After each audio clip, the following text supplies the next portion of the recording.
আসসালামু আলাইকুম। Welcome back to my channel flavour Bangla. আজকে আপনাদের সাথে শেয়ার করে দেখাবো থাইল্যান্ডের খুবই জনপ্রিয় একটি ডেজার্ট কাম ড্রিঙ্কসের রেসিপি ম্যাঙ্গো ব্যাঙ্গো। সবার কাছে অনুরোধ রইল রেসিপিটি শুরু থেকে শেষ পর্যন্ত দেখার জন্য এবং চ্যানেলটিকে সাবস্ক্রাইব করে পাশে থাকা বেল আইকনটিতে ক্লিক করে রাখার জন্য। এখানে প্রথমে 1 কাপ সাগু নিয়ে পানিতে 1 ঘন্টা ভিজিয়ে রেখেছে। 1 ঘন্টা ভিজিয়ে রাখার ফলে সাগুটি কিন্তু একটু নরম হয়েছে। শুকনো অবস্থায় সাগুটি ঠিক দেখতে এই রকম। পানিতে ভিজানোর কারণে সাগুটি একটু ফুলে গিয়েছে, তাহলে সাগুটি সিদ্ধ করতে সময় কম লাগবে।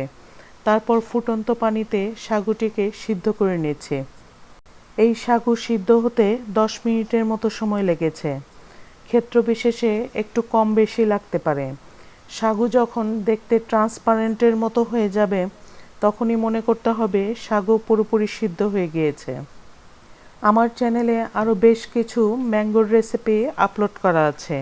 প্রতিটি রেসিপি কিন্তু খেতে অসাধারণ মজাদার। আমি আই বাটনে ও ডেসক্রিপশন বক্সে লিঙ্ক দিয়ে রাখবো, আপনারা দেখে নিতে পারবেন। আশা করছি প্রতিটি রেসিপি আপনাদের কাছে ভালো লাগবে। সাগু সিদ্ধ হয়ে যাওয়ার পর এভাবে পানি ছেঁকে তারপর ঠান্ডা পানিতে ভিজিয়ে রেখেছি। তারপর অন্যদিকে 1.5 কাপ আম নিয়ে ব্লেন্ডারে ব্লেন্ড করে নিচ্ছি। আম ব্লেন্ড করার সময় আমি এখানে 2 টেবিল চামচ চিনি ব্যবহার করেছি। আপনারা চাইলে চিনির পরিমাণ কম বেশি ব্যবহার করতে পারেন। আমের সুইটনেসের উপর কিন্তু চিনিটি ব্যবহার করতে হবে। তারপরে এখানে আমি 1 কাপ কোকোনাট মিল্ক ও 1 কাপ হেভি ক্রিম দিয়ে আমটিকে ব্লেন্ড করে নিচ্ছি। এখানে কিন্তু ক্যান বা প্যাকেটের কোকোনাট মিল্কই ব্যবহার করতে হবে। তারপর এখানে আগে থেকে সিদ্ধ করে রাখা সাগুদানাগুলো দিয়ে দিচ্ছি। তারপর এখানে আমি কোকোনাট জেল ইন সিরাপটি ব্যবহার করছি। বড় কোনো ডিপার্টমেন্টাল স্টোরে ইজিলি পেয়ে যাবেন। এর বিপরীতে ডাবের শাঁসও ব্যবহার করা যাবে। তারপর এখানে 2 কাপ কোকোনাট মিল্ক দিয়ে দিচ্ছি। সাথে 1 কাপ হেভি ক্রিম দিয়ে দিচ্ছি। হেভি ক্রিমের বিপরীতে আপনারা চাইলে ঘন দুধও ব্যবহার করতে পারবেন। তারপর এখানে 1 টিন কনডেন্স মিল্ক দিয়ে খুব ভালো করে মিলিয়ে নিচ্ছি।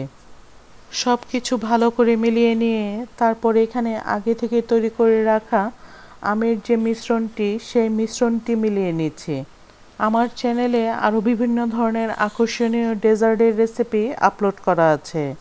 আই বাটনে ও ডেসক্রিপশন বক্সে লিঙ্ক দিয়ে রাখবো, আপনারা দেখে নিতে পারবেন। আশা করছি রেসিপিগুলো আপনাদের কাছে ভালো লাগবে।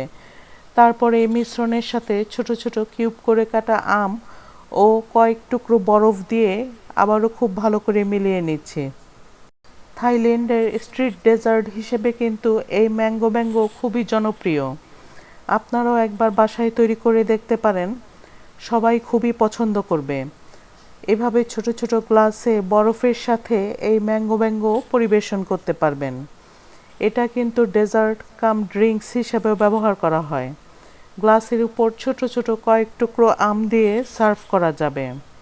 আজকের এই ডেজার্টের রেসিপিটি আপনাদের কাছে ভালো লাগলে অনুরোধ রইল ভিডিওটিতে একটি লাইক দিয়ে কমেন্ট বক্সে কমেন্ট করে আপনাদের মতামত জানানোর জন্য, আর চ্যানেলটিকে সাবস্ক্রাইব করে আমার পাশে থাকার জন্য।